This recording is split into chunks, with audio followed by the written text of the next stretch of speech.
Today, we're diving deep, literally, into one of the most fascinating and powerful places on Earth, Yellowstone National Park. You probably know it for its geysers, like Old Faithful, and its amazing wildlife.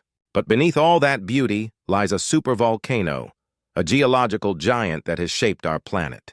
For a long time, we thought we had a pretty good picture of what was going on underground. But a recent discovery has completely shaken up our understanding, and it's what we're going to talk about today. So, picture this. You're making a giant layer cake. For years, scientists thought the cake under Yellowstone was relatively simple. They imagined a huge, single blob of hot, molten rock, magma, sitting deep underground, with maybe a smaller, shallower blob on top of it. This two-layer model was our best guess. This top layer, known as a magma reservoir, was thought to be the source for any potential future eruption. It's like the frosting on the cake, ready to go. The deeper blob was seen as the main heat engine, slowly feeding the system from the Earth's mantle. This model helped us understand why Yellowstone is so geothermally active. All the heat from this magma is what powers those incredible geysers and hot springs. This understanding was based on the best technology we had. Scientists used seismic waves, which are like the Earth's ultrasound, to create images of what's below. When an earthquake happens, waves travel through the ground. By measuring how these waves speed up or slow down, scientists can figure out if they're passing through solid rock or something more gooey and hot, like magma.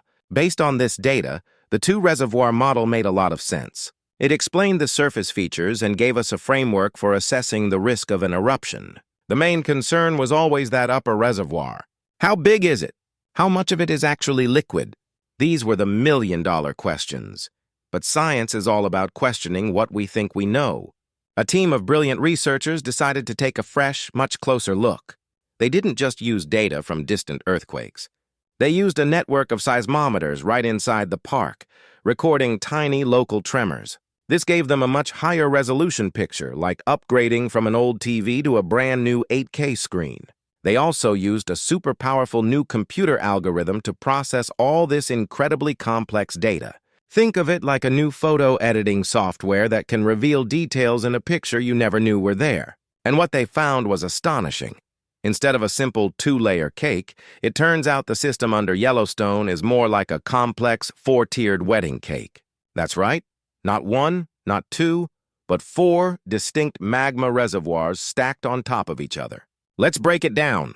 Deep down, starting at about 28 miles, is the first and largest reservoir.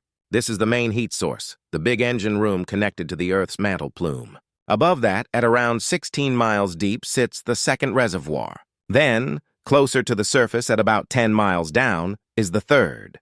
And finally, the fourth and shallowest reservoir sits just 3 to 5 miles beneath our feet. This is the one we previously knew about, the one that fuels the geysers. So why is this four-layer discovery such a game changer? Well, it completely reframes how we think about the volcano's plumbing system. It's not just a single pipe leading up.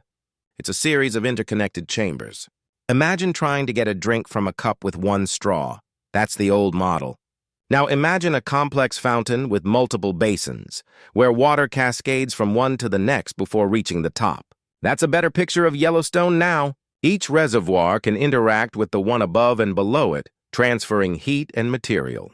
This makes the whole system much more dynamic and intricate than we ever imagined. Now for the big question on everyone's mind. Does this mean Yellowstone is more likely to erupt? The short answer, thankfully, is no. In fact, this discovery might actually be good news. Let me explain why. In the old two-reservoir model, there was a lot of uncertainty. We knew there was a massive amount of magma down there, and the connection between the deep source and the shallow chamber wasn't perfectly clear. This new model, with its 4 distinct layers, gives us a much clearer roadmap of how magma moves. We can now see that the journey from the deep mantle to the surface is a long and complicated one. Think of it like a series of safety valves. For a massive eruption to happen, a huge amount of eruptible magma needs to gather in that top, shallowest reservoir. With these intermediate chambers now identified, we see that the magma has to pass through several stations on its way up. Each of these stations acts as a potential buffer or a stopping point. The magma might stall in one of the deeper reservoirs for thousands of years, cooling down and solidifying before it ever gets a chance to reach the surface. This segmented, layered structure might actually make it harder for a super-eruption to occur, because the system is less like a loaded gun and more like a very complex assembly line that can be easily interrupted. This discovery also helps solve a few long-standing mysteries about Yellowstone. For example, scientists have long debated the exact composition of the lava from past eruptions. This multi-reservoir model suggests that magma from different depths with different chemical makeups could be mixing together. This could explain the variety we see in the geological record. It's like a chef having 4 different bowls of ingredients to mix and match, creating a much more complex final dish than if they only had one. This new understanding allows geologists to build more accurate models of what happened in the past, which in turn helps us better predict what could happen in the future. This doesn't mean the risk is zero, of course. Yellowstone is and always will be an active volcanic system. The ground is still rising and falling, earthquakes are a daily occurrence, and the whole system is constantly being monitored. What this discovery does is give scientists a much more sophisticated toolkit for that monitoring.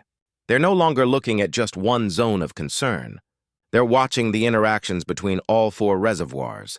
If they see unusual activity, like a sudden transfer of a large volume of magma from one chamber to the next, that would be a much more specific and reliable warning sign than what they had before. So, instead of being a cause for alarm, this new finding is a triumph for science. It's a perfect example of how new technology and persistent curiosity can lead to breakthroughs that refine our understanding of the world. It's a reminder that our planet is incredibly complex and that we're always learning more about its inner workings. The scientists at the Yellowstone Volcano Observatory and other institutions are doing an incredible job keeping watch, and this new 4-reservoir model makes their job more precise than ever. We're safer, not because the volcano has changed, but because our knowledge of it has leaped forward. So you can definitely keep planning that trip to see Old Faithful. The park is one of the most monitored places on Earth, and thanks to discoveries like this, it's getting safer to understand every day. Thanks so much for watching and for joining me on this deep dive beneath Yellowstone. It's truly amazing what we're learning about our planet. If you found this as fascinating as I did, please hit that like button. And don't forget to subscribe and turn on notifications so you won't miss our next adventure into the world of science. Let me know in the comments what other natural wonders you'd like to explore. Until next time, stay curious.